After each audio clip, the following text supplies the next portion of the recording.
Yeni bir bölümden herkese selamlar. Kaldığımız yerden Fransa-Kazakistan yolculuğumuz devam ediyor. Yaklaşık 5000 kilometre, 4950 kilometre kadar bir mesafemiz kaldı yükümüzü teslim etmek için.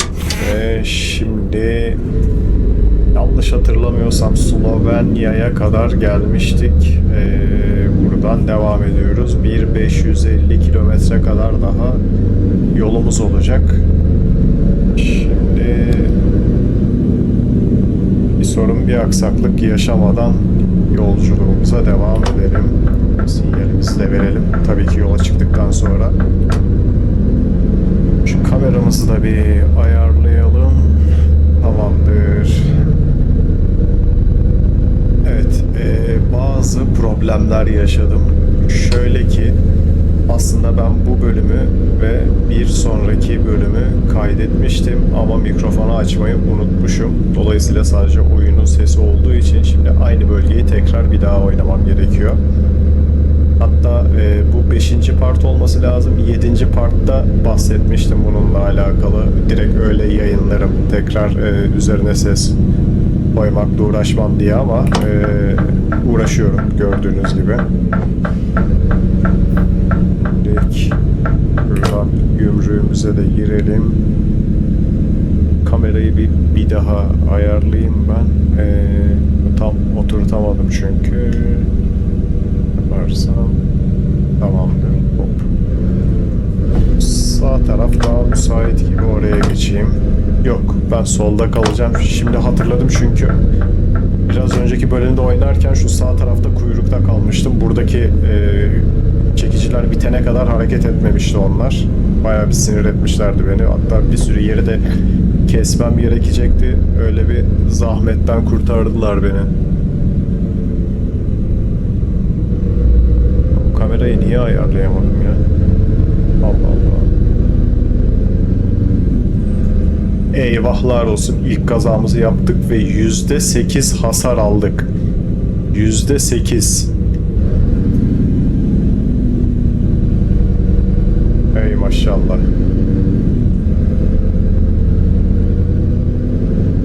Neyse, sağlık olsun. Yürür aksamda bir problem olmadığı sürece devam ediyoruz.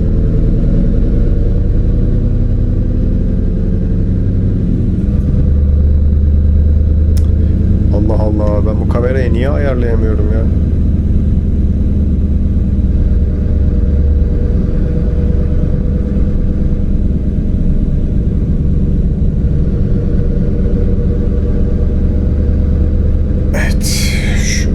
Çok gözümün önünde duruyor. Acaba ondan dolayı mı beni algılayamıyor?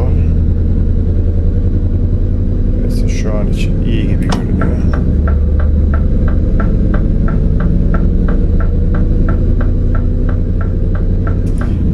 Allah'ım, deli olacağım ya. Niye ayarlanmıyorsun kardeş? Bir otursana şu. Ha.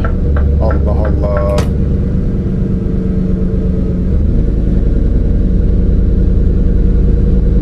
Evet, ben bu arada yanlış yola girdim.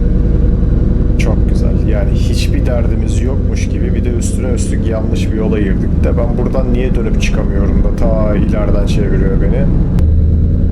Ben normal şartlarda yani Part 7'yi bitirmiştim çekimini. Gürcistan'a kadar gelmiştim. Tabii 7. partın çekimine başlarken ben mikrofonun seçili olmadığını fark ettim OBS üzerinden.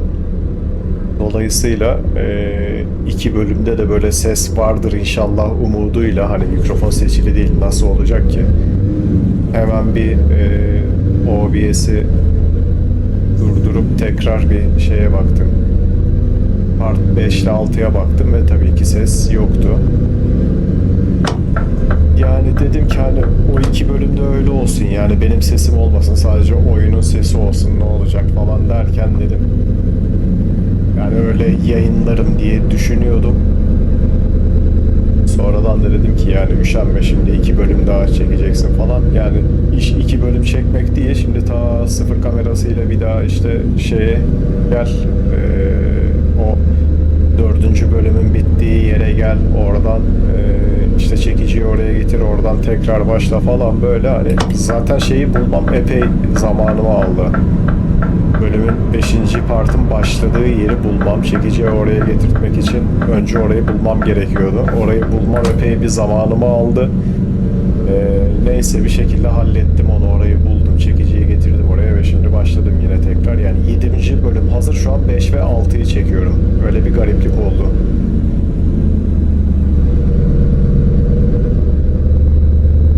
Üstüne üstlük o yetmiyormuş gibi bir de yolu kaçırdım. Yanlış yola girdim.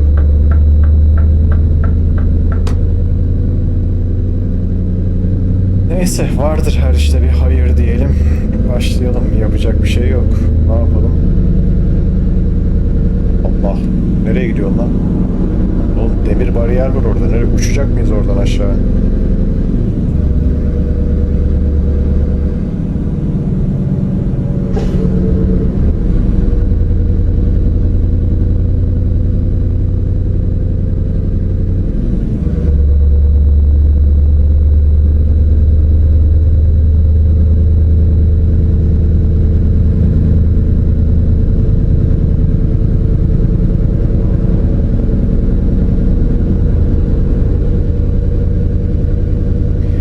Yani şu kamerayı bir türlü oturtamadım, lanet olsun. Bu şey gibi, arabanın koltuk ayarı gibi, böyle hani başkasına verirsin de bir hafta ondan sonra koltuk ayarı yapmaya çalışırsın ya, onun gibi bir şey yani. Bir böyle hani açısı yanlış hissiyatına kapıldığın zaman artık uğraş babam uğraş, yani doğru yeri bulana kadar.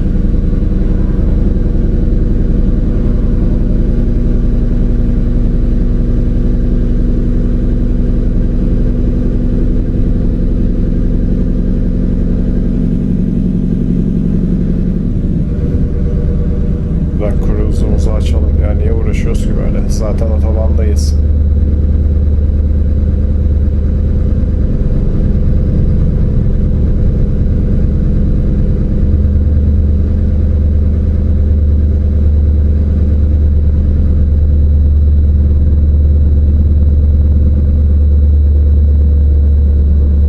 Bak bir türlü oturmuyor yani.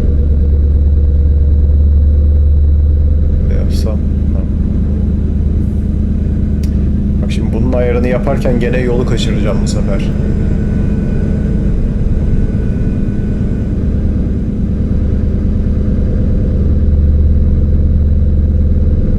Abi bir gariplik var ama anlayamadım ya, çözemedim yani.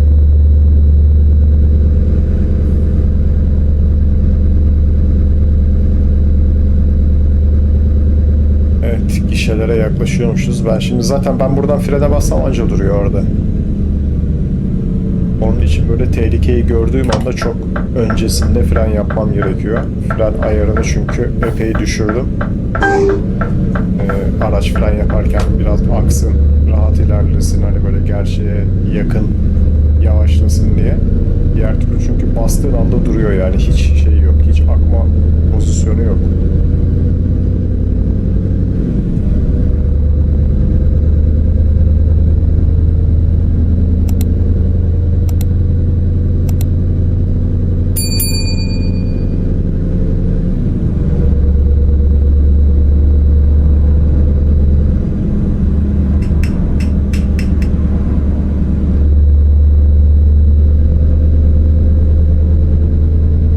Bu E29 direksiyonda da bazı sorunlar yaşamaya başladım yani, hani sonuçta oyunda anlaşmalı, işte ne bileyim, direkt tak çalıştır, herhangi bir şeyle uğraşmıyorsun falan, böyle son zamanlarda tuşlarla ilgili ciddi sıkıntılar yaratmaya başladı bende. Yani bazı tuşlara fonksiyon atayamıyorum. Fonksiyon atanmış olan tuşlara basıyorum, böyle 15 kere falan basmam gerekiyor işte onu çalıştırabilmek için. Böyle garip garip hatalar vermeye başladı. Yani bunu böyle bir fabrika ayarlarına çevirmek gibi bir mevzu da yokmuş galiba. İşte fişini çek, 10 saniye bekle, ondan sonra tak, sonra USB'yi tak, fabrika ayarlarına dönüyor gibi böyle şeyler var. Ne denir ona, hani bu şekilde yapınca fabrika ayarlarına dönüyormuş falan, ama hiç halbuki alakası yok yani, hiçbir şekilde fabrika ayarlarına dönmüyor cihaz yani. Ama çok sorun yaşatmaya başladı artık bana.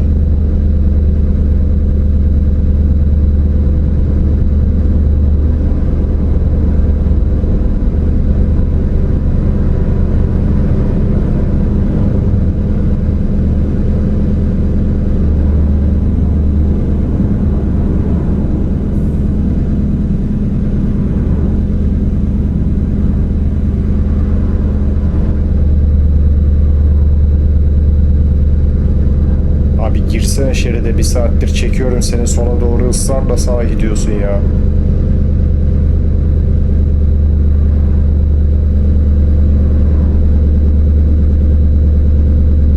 Ne oldu lan? Sisli havaya mı geçtik biz? Bir anda böyle hafif bir pus geldi sanki.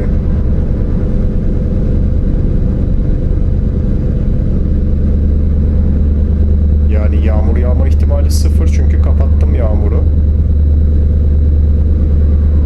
Ben zaten 6.30 falan, hatta bir mola yeri bulursam hemen gireyim oraya, şey yapayım, uyuyayım. Oğlum adaptif. Alo, uyuma, ne yapıyorsun adaptif? Hani nasıl adaptifsin ya? Hey yavrum hey.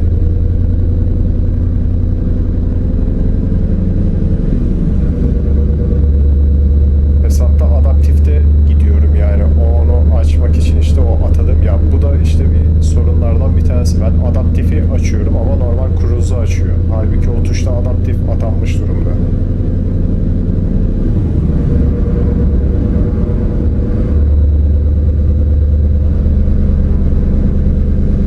Bir garip bir şey var, ama çözemedim. Böyle bir türlü oyundan istediğim hissiyatı alamıyorum. Alamayınca da böyle her seferinde ayar yapmak gerekiyor. Yani gördüğünüz kamerayı bile en az 10-15 kere belki ayar yapmam gerekti kamera için. Bak, üçüncü basışımda çalıştı mesela şu an adaptif.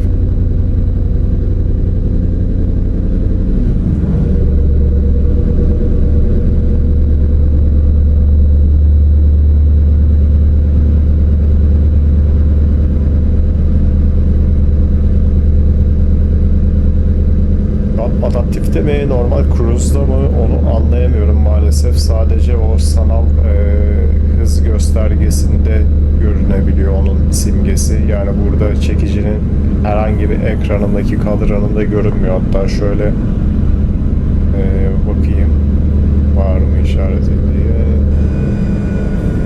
Yok, hiçbirinde yok. Hatta şunu biraz daha düşürelim, yani bayağı yakın çalışıyor, uzak çalışıyor şu an. Kardeş, ya git ya da yol ver yani. İkisinden birini yap ama.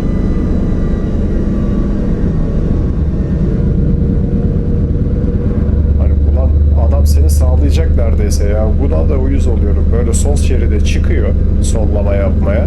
Hiçbir şey yokmuş gibi aynı hızla devam ediyor orada. Abi ya solla ya da geç şeridine, yani niye işgal ediyorsun? Sen Türk müsün?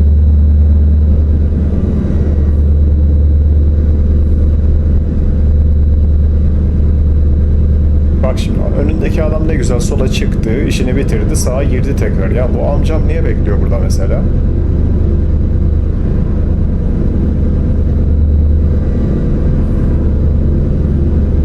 Allah bilir kaç kilometre şimdi bunun arkasına takılıp kalacağım böyle, ama bununla uğraşamayacağım ben şimdi. Hatta şurada bir boşluk bulabilirsem bir sağ sol yapıp geçeyim bari şunu.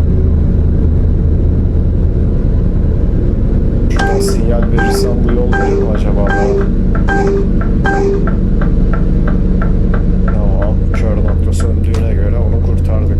Yani geçeyim bari şu gerizekalıyı, yoksa gitmeyecek yani. Abi şuraya bak, bomboş yol ya ulan. Yani önündeki adam uzaklaştı senden yani. Bir anlamı olmadı o şeride çıkmanın.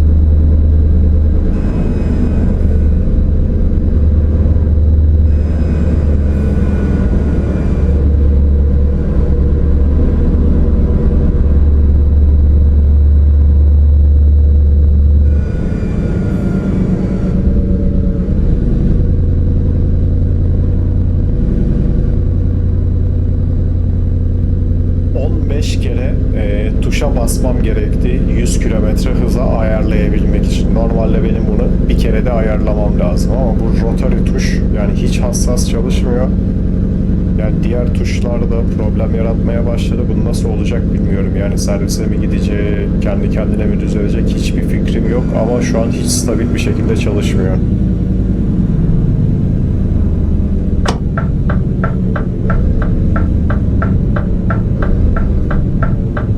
Kedi kardeş. Sana da selamlar.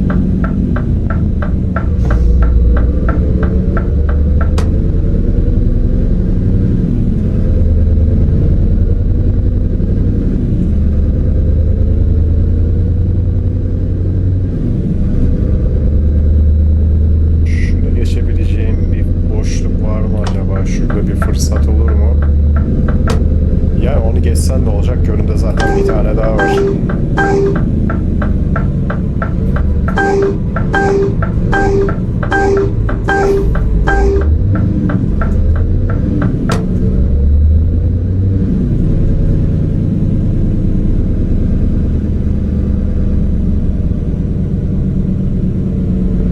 Kapanacak sandım bir an üzerime de.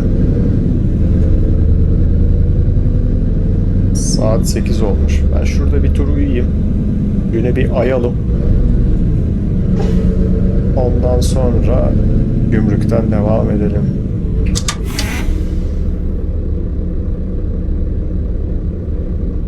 Lan durdurduk. Uyu kardeş 5.30 6 7.30 yapalım. Uyu.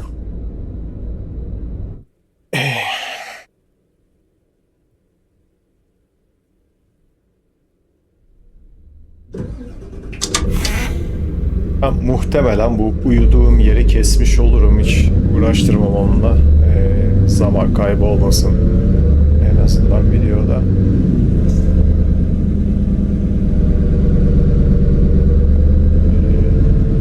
Gümrükten de geçelim.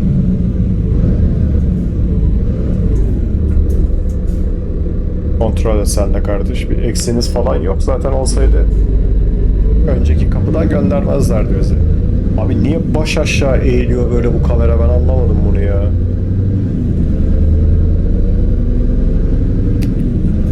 Ne yapsam? Ya deli edecek bu kamera beni. Gerçekten bugün ki sınavım herhalde bununla olacak.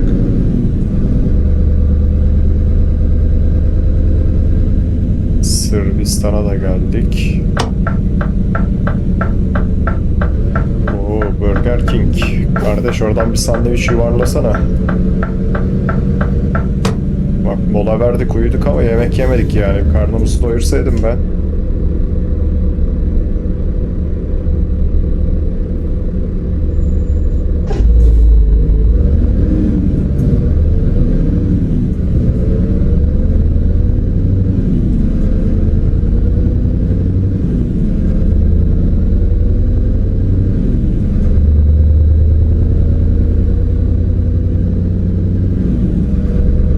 Geçebilir miyim acaba?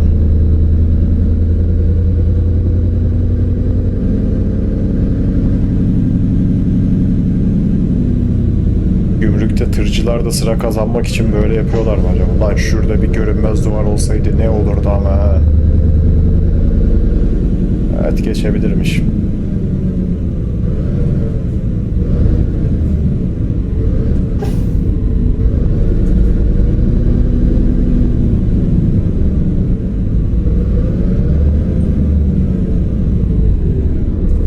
Kardeş hiç ilerlemek için acele etme. Bekle, sabah kadar buradayız yani. Oh, ne yankı yaptı be. Allah Allah. Ha, yarı kapalı bir yerdeymişiz az önce de onun için yankı yapmış.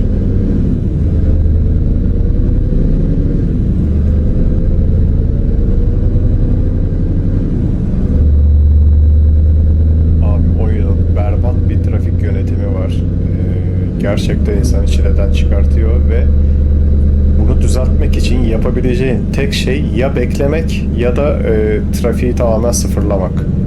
Başka yapabileceğin hiçbir şey yok. Hiçbir türlü müdahale edemiyorsun.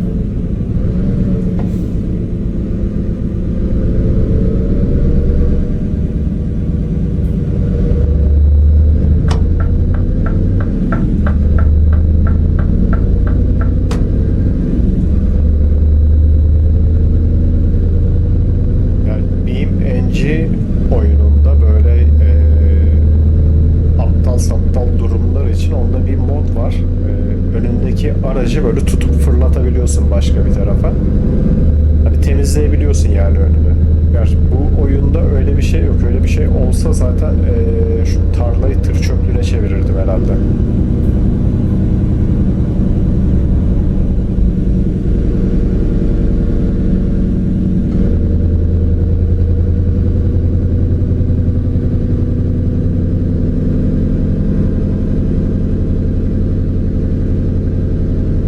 Evet, sinirlerimizi germeden sakin bir şekilde yolculuğumuza devam ediyoruz. Çünkü zaten rahatlamak için çıktık biz bu yolculuğa. Üstüne üstlük trafiğin de bizi sinir etmesine izin vermiyoruz. Şu an rahatladık, gevşedik, içimizi döktük biraz. Evet, yeni sinir harplerine yelken açmış bir vaziyette ilerliyoruz. Şimdi ben solda mı kalacağım, sağdan mı gideceğim? Sağ taraf dönüyor, solda kalacağım. Tamam. Abi çok şaşırıyorum ben bu yolları yani. Şeyi de kapattım, navigasyonu da kapattım. En azından şöyle soldan düz git, sağdan devam et falan diyordu o yaklaşmadan önce de. Hani dedim böyle sürüşten koparmasın bizi, sadece şey olsun. Yol ve çekicinin iç görüntüsü olsun, başka bir şey olmasın. Onu da kapattım. Dolayısıyla şey yapamıyorum ya, bazı kavşakları yakalayamıyorum yani orada.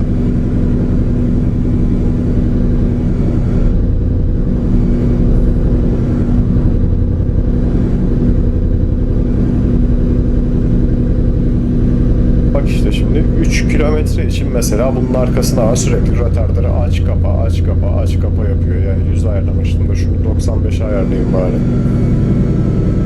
Gitsin de şu sürekli açıp kapatmasın. Abi virajda sertmiş yalnız ha.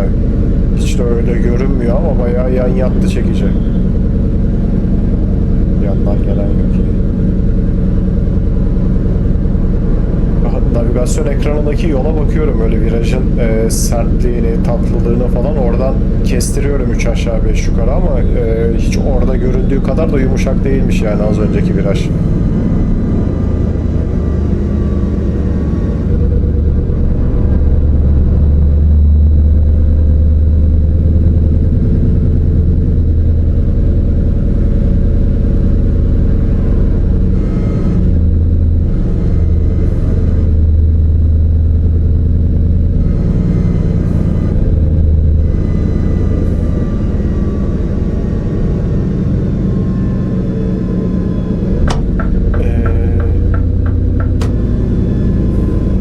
Anlamsız bir yavaşlama var diyecektim ki şerit daralıyormuş sağdan, onun için millet burada. Aa, çekicinin arkasındaki resim mi yoksa onun dorse kapağı mı? Ha, resimmiş ya. Maserati mi yazıyordu onda? Aynadan da niye bakıyorsam sanki görünüyor da.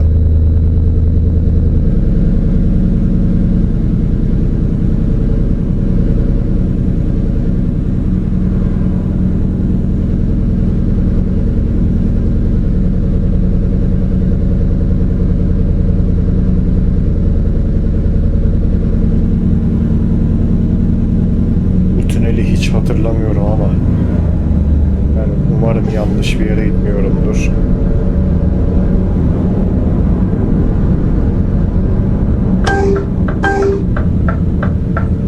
Ula Allah, zaten hem sağdan girmeyecekmişim hem sağda araba varmış, ona da çarptı mı çarpmadı mı anlayamadım bile yani. O kadar böyle hızlı gelişti ki olaylar.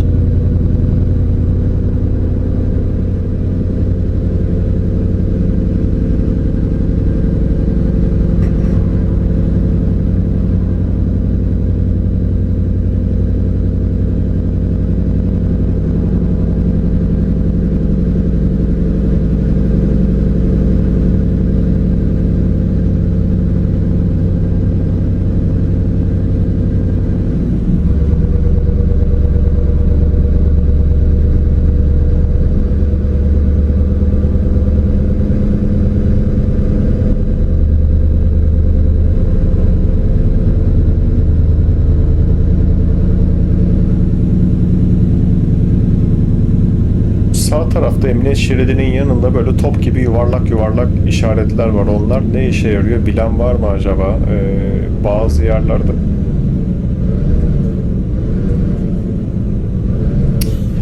emin olamadım ya, ortadan girecektim de. Bazı yerlerde o top işaretlerinden böyle şu burada da var mesela. Böyle üzerinden geçince de bir şey de olmuyor. Yani ne işe yarıyor hiçbir fikrim yok.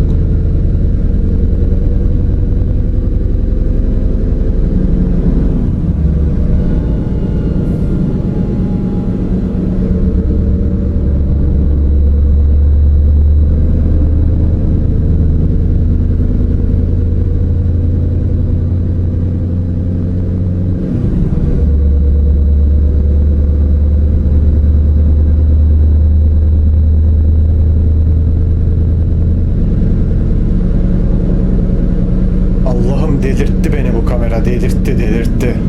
Yani şöyle yapsam.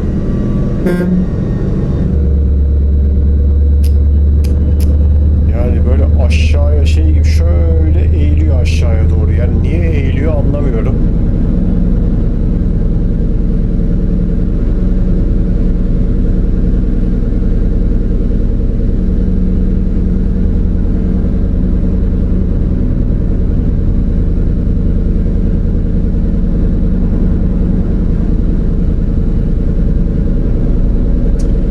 Oo, evet. Bu arada işaretli noktamıza gelmişiz. Şurada mola vermemiz gerekiyor. Daha doğrusu bölümü kapatmamız gerekiyor. Yaklaşık 550 kilometre oynadık. Buradan hemen ufak ufak bir tır parkına geçelim. Ben de bu arada şu kameranın ayarlarına falan her şeyine bir bakayım da bir daha kanser etmesin beni. Bunun yanında boş yer var mıdır acaba? Var, var. O varmış. Şöyle yanaşacağım.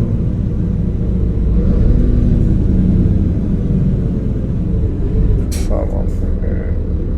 Tamam. Aracımızı park edelim. Evet, bütün teknik aksaklık, olumsuz koşullara rağmen bölümü nihayet bitirebildik. Buraya kadar izlediğiniz için teşekkür ederim. Gelecek bölümde, gelecek devam bölümünde görüşmek üzere. Kendinize iyi bakın. Hoşça kalın.